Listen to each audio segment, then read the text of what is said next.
The email says $650,000. You reply with 3 words.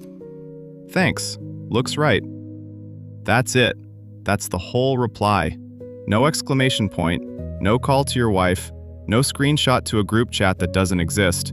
Just a cursor blinking, a sent message, and a laptop closing like it was any other Tuesday. This is the story of how you got to that email. It starts 4 years earlier, in a different kitchen. You'd just sold a small business you'd run for 6 years, a commercial cleaning company, nothing glamorous. The sale cleared $190,000 after taxes. Not life-changing, just a start. Your wife asked what you planned to do with it. You said you weren't sure yet. That was true. You spent 3 weeks reading, not spending. Index funds, target date accounts, things with boring names. You picked the most unremarkable option available. A broad market index fund. Low fees, no story to tell. You transferred the whole $190,000 in a single afternoon. No ceremony, no champagne. Your brother called that week and asked if you'd bought anything with the money. A car? A trip? Anything? You told him you'd bought a spreadsheet. He laughed like it was a joke. It wasn't. Year 1, the market dropped 11% in the spring. You checked the account exactly once.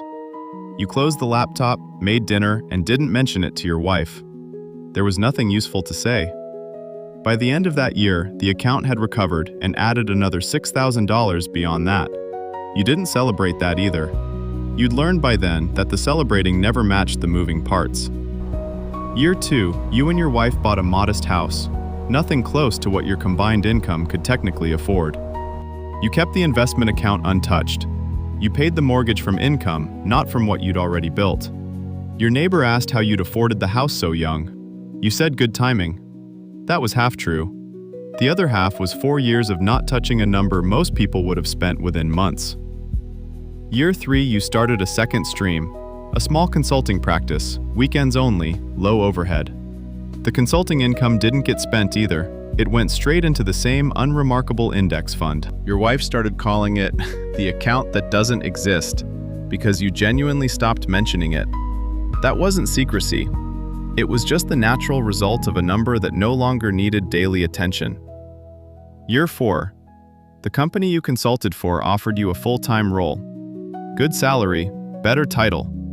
You turned it down. Not because the offer was bad, because the weekend structure was already working. Your wife asked if you were sure. You said the account had grown more in that structure than any salary would have added. Year 5, the market had one of its worst quarters in a decade, down nearly 20% in 10 weeks. Your brother called again, this time worried. He'd pulled his own investments out the week before. You told him you hadn't touched anything.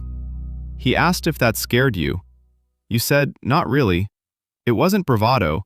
You'd simply stopped expecting the number to move in a straight line years earlier. The recovery took 14 months. By the end of it, the account was larger than before the drop. Your brother's account, the one he'd pulled out in a panic, never fully recovered from the timing of it. You never brought it up with him. There was nothing kind to say about a decision already made. Year 6, your wife's career took off. A promotion that came with real weight and real hours. You picked up more of the household logistics. The account kept compounding quietly in the background either way. Year 7, you crossed $400,000. You found out from a routine email, mid-afternoon. You were in a grocery store parking lot at the time, loading bags into the trunk of your car. You finished loading the bags before you even opened the email. The bags felt more urgent. Year 8, a recession hit your wife's industry. Layoffs began moving through her company floor by floor. She came home one evening and said her position might not survive the next round of cuts. You told her the account alone could cover 18 months of expenses without either of you working. That number had never been the point when you built it, but it turned out to be exactly the point that night. Her position survived the cuts. The 18 months of runway was never spent. It just sat there, ready.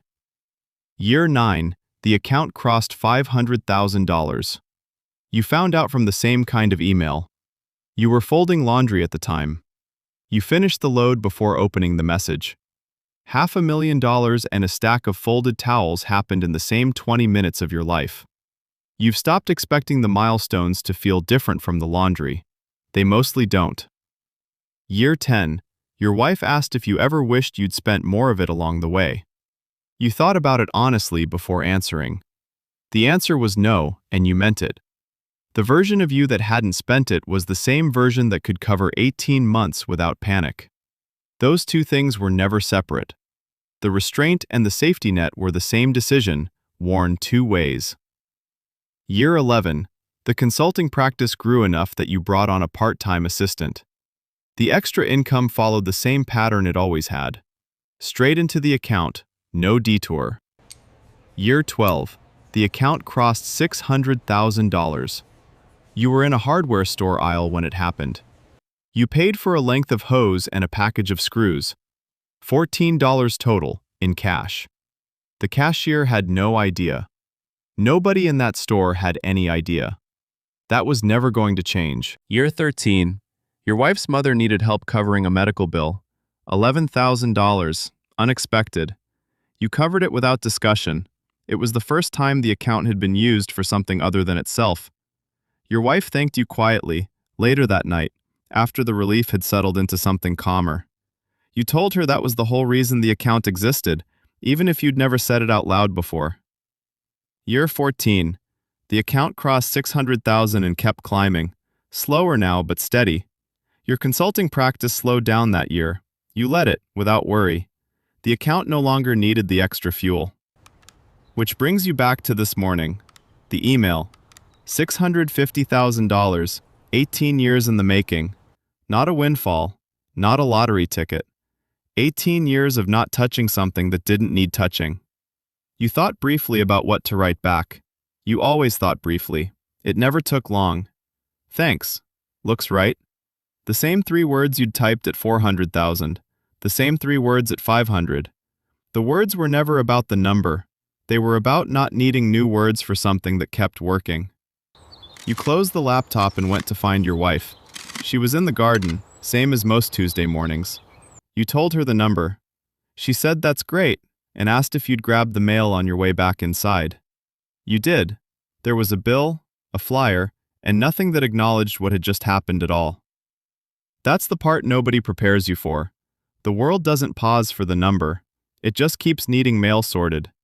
18 years from now, there will be another email, another number, and probably the same 3 words. So the real question was never what the email said. It's whether you could have written those same 3 words the whole time.